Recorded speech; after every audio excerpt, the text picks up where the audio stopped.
Assalamualaikum semua, hari ini gue lagi di Okayama dan gue pengen jalan ke Kurashiki atau Beacon Historical Quarter. Dan sambil gue kesana, gue pengen jawabin pertanyaan dari kalian tentang grad school. Dan pertanyaan pertama adalah, Kak, kenapa sih prefer untuk sekolah di UK?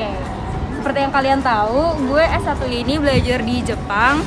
Dan untuk S2 gue memutuskan untuk lanjut ke UK. Alasan pertama adalah karena gue pengen mendalami education.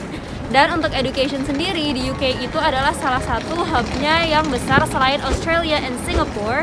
Tapi ada alasan kenapa UK menjadi tempat pertama gue, yaitu karena yang ingin gue studi atau research adalah sexuality education for Muslim. Dan negara seperti UK itu udah punya kurikulum sexuality education secara nasional yang udah diwajibkan semenjak September 2020. Dan gue ingin melihat bagaimana komunitas muslim di UK dan pemerintahannya atau Ministry of Education-nya itu bekerja sama untuk bisa mencari jalan tengah untuk mengajarkan sexuality education kepada muslim community-nya. Jadi karena itulah gue pengen sekolah di UK. Hai semua, kita sekarang lagi di Beacon Historical Quarter dan di belakang kita ada river. It's really pretty. Dan karena sekarang lagi golden hour, reflection of the sun-nya juga. It's really pretty. So the next question is, how do you decide for a grad school program? Are you okay? Yeah. How do you decide for a grad school program and does it have to be related to your undergrad program? Dan kalau misalnya dari gue pribadi, ketika gue mencari untuk jurusan buat S2, gue nggak nyari yang 100% serupa dengan jurusan S1 gue. Karena yang pengen gue studi untuk S2 adalah bidang pendidikan, sementara S1 gue adalah Human Sciences. Jadi untuk mempersiapkannya juga, tentu karena Human Sciences punya banyak Cabang. Bukan cabang sih, kayak mata kuliah ya. Mata kuliah yang related dengan pendidikan, gue ambil itu sebanyak-banyaknya. Dan ketika gue daftar ke education major, gue memastikan untuk menyampaikan bahwa gue punya background yang cukup untuk ngambil jurusan education. Walaupun S1 gue juga bukan di bidang itu. Kayak Kak Syafiq juga ya? Yep. Kak Syafiq sendiri S1-nya jurusan apa? Teknik Geofisika. Dan S2-nya? Public Policy. Oke, tapi Nah, jadi sebenarnya kalau dari yang aku tahu, milih S2 itu ada dua cara sih sebenarnya. Antara mengerucutkan dari apa yang udah dipelajarin dari S1 gitu ya, seperti dirinya. Karena ya kan dari Human Science kan istilahnya general ya. iya. Terus dikerucutin ke education itu sebenarnya cukup nyambung kayak gitu. Atau dua, memang ngambil angle yang berbeda untuk mempelajari sesuatu topik yang sama kayak gitu. Itu sih. Jadi in my case, for example, I studied geophysical engineering, and my final my dissertation was about disaster mitigation, bencana gitu ya. Nah, terus jadi karena aku juga tertarik di bidang pemerintahan, politik dan lain-lain, akhirnya ya gimana caranya kita bisa mengkombinasikan apa yang udah dipelajarin sebelumnya sebagai background gitu ya, dan digunakan untuk belajar hal yang lain kayak gitu. Jadi dalam hal ini adalah kalau aku ngambilnya public policy ya, gitu sih. Public policy on disaster. On disaster, Yes. Jadi tetap dicari kesinambungannya antara S1 dan S2. Dan kita lanjut ke pertanyaan lain, apa yang harus dikuatin untuk bisa memastikan atau meyakinkan bahwa kita bisa daftar ke program yang nggak serupa dengan S1 kita. Dan kalau misalnya dari gue sendiri, apa sih yang harus disiapin walaupun kita nggak punya bekal di program yang berbeda dengan S1 kita? Kalau dari gue sendiri, dari research proposal kita. Karena dari situlah kita bisa meyakinkan pihak admission bahwa walaupun kita nggak punya background di topik tersebut, kita memiliki ketertarikan dan kita memiliki rencana jelas apa yang pengen kita lakukan. Dan kita juga bisa menyambungkan apa yang ingin kita lakukan dengan biasanya mereka nanya research experience kita. Jadi kita disitulah tugasnya bisa meng-convince bahwa kita sebenarnya tetap bisa gitu. Kalau aku sendiri, jadi sebenarnya penelitianku kan campur-campur kemana-mana ya. Jadi tentang bencana juga, terus habis itu hubungannya sama media juga, nggak cuma di pemerintahan kayak gitu. Jadi ini research buat research S2. buat S2-nya.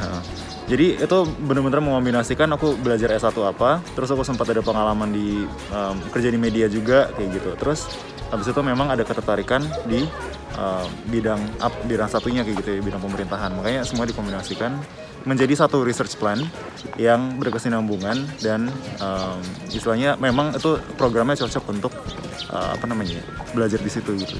Yes, jadi itulah yang harus dikuatin. Semangat.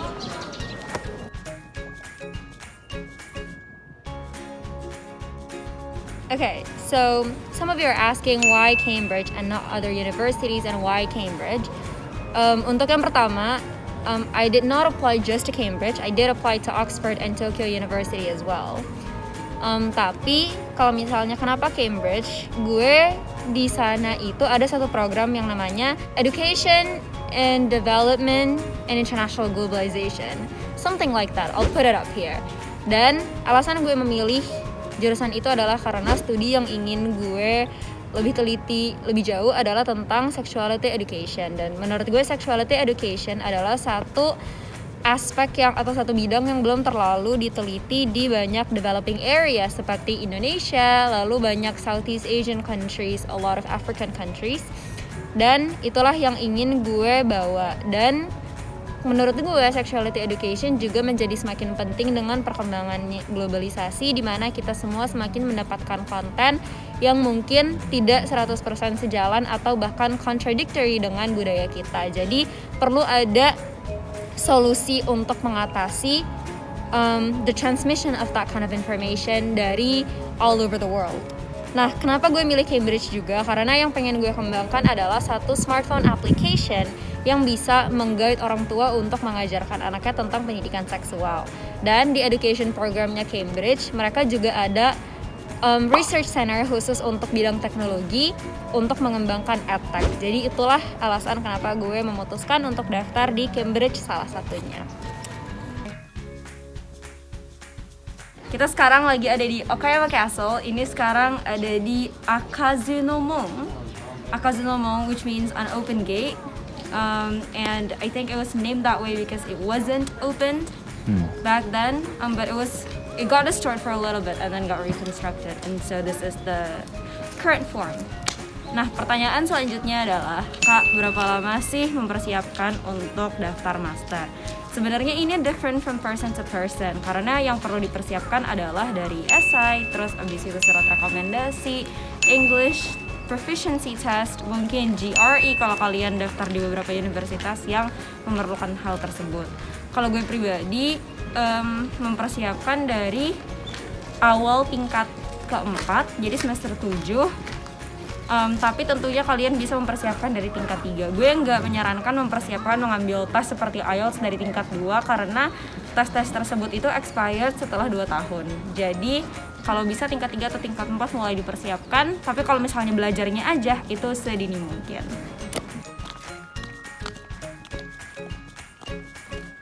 Oke, kita sekarang lagi ada di Okayama Castle. Kita baru aja keluar dari situ dan banyak dari kalian yang nanya, Kak, daftar S2-nya sambil daftar scholarship atau enggak? Dan jawabannya tentu iya. Dan gue daftar scholarship-nya itu sekalian sambil daftar di kuliahannya juga. Jadi nanti universitas yang mencarikan scholarship buat kita. Tapi tentunya kita juga tetap bisa cari scholarship di luar universitas. Jadi pihak lembaga lain seperti LPDP atau company-company swasta. Dan biasanya kalau misalnya pengen cari beasiswa lebih mudah kalau kita udah dapat LOA atau Letter of Acceptance. Jadi tetap harus daftar dulu ke kampusnya, baru nanti kita cari beasiswanya. Sambil kita ada sekitar, kalau gue pribadi ada sekitar 6 bulan sebelum lanjut mulai S2. Jadi itulah waktu yang gue gunakan untuk mencari beasiswa.